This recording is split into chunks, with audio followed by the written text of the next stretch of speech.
قال إذا مات الإنسان انقطع عنه عمله إلا من ثلاثة إلا من صدقة جارية أو علم ينتفع به أو ولد صالح يدعو له.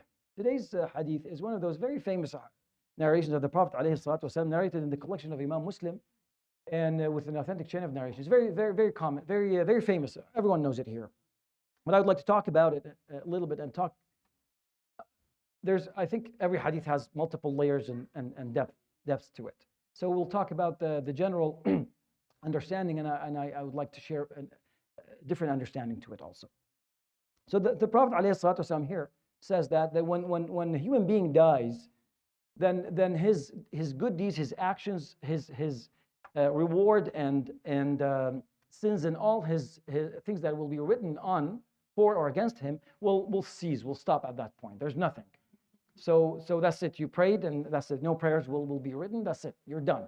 You finished your all the work and all the due diligence that you had to do, except for three situations. Number one is sadaqah jariyah. Sadaqah jariyah is a long-term charitable project that will keep, doing good things. There's a lot of charity projects that were established maybe decades ago. They're still, whoever did that, whoever paid for it or designed it or was part of it, even when after they die, they'll still get the reward, inshallah, the ajr for that. So that's the first part. The second part, أو علم ينتفع به, or some knowledge that you teach and beneficial knowledge. علم ينتفع به, not any knowledge. There's knowledge, ilm in Islam. There's multiple. There's nafi' and then there's mubah, which is permitted but it won't do anything, good or bad. And then there's harmful knowledge. Here he's talking about علم ينتفع, العلم النافع, the beneficial, what will help you in the hereafter. So you teach, and this will continue. So you die, your students will keep teaching and so on, and then this will carry on, and you'll receive in your grave all the benefits, of course. And the third thing, ولد صالح يدعو له. Walad, of course, doesn't mean a boy. It means children. A good pious children that will remember you when you're in your grave, and they will make dua for you. So this is basically the Prophet ﷺ is trying to encourage you to perform long-term investments. When you say long-term, we think of retirement. This is actually after you die, even longer than the long-term investment. Now, this is usually what you read in the books of hadith. That this is. But if you look at the three things that the Prophet ﷺ mentioned, number one is sadaqatin jariyah, which is basically the financial aspect of life. علم ينتفع به is the educational aspect of life. ولد صالح يدعو له is basically the social aspect of life. And these are the three main categories or three main life aspects that actually we work on. I'm not sure if there's anything could go under any one of those. Any other aspects, you can put them under these big major categories. Your money, your knowledge, and your social life. And every time the Prophet ﷺ, or Allah subhanahu wa ta'ala in the Quran, there is something that you get a lot of rewards for. It's very important, of course, in the hereafter, but it means it's important in this life also. So this is not only to be understood, as far as I would like to understand it, not only to be understood that this is something you do for your grave only. No. This is something you do for your life, and then you'll carry it over when. So you don't do it just so you can die afterwards. No, you do it because you build life that way. This is how life should be built. That you look at these three categories: financial stability, social and educational stability, and social stability. And it's interesting how at the end.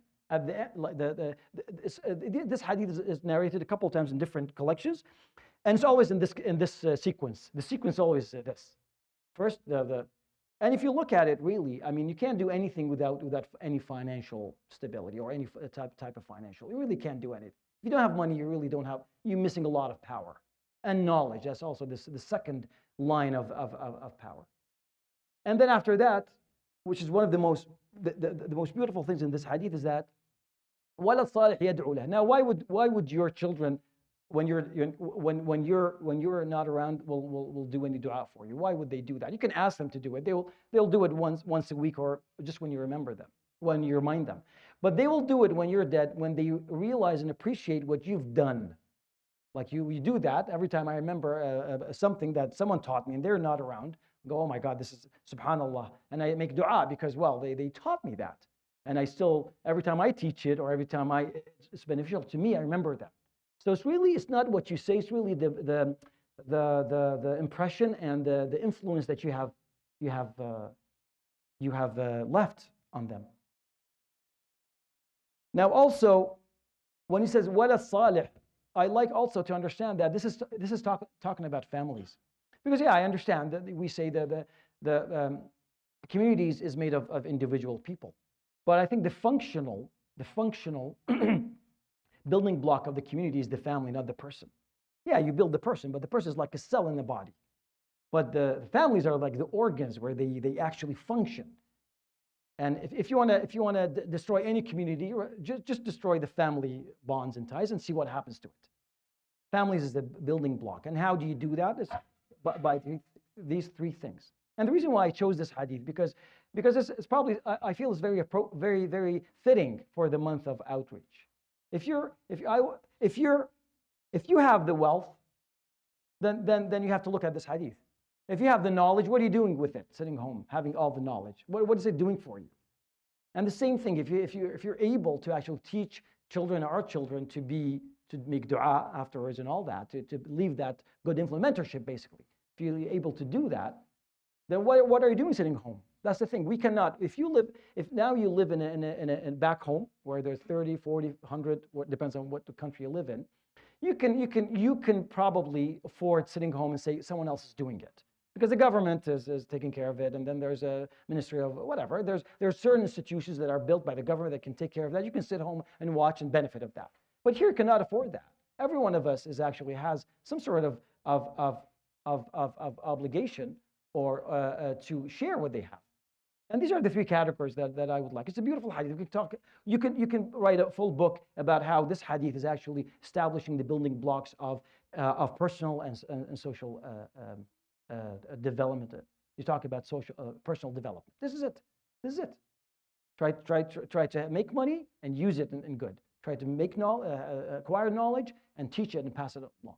And try to also to build the social aspect of your life.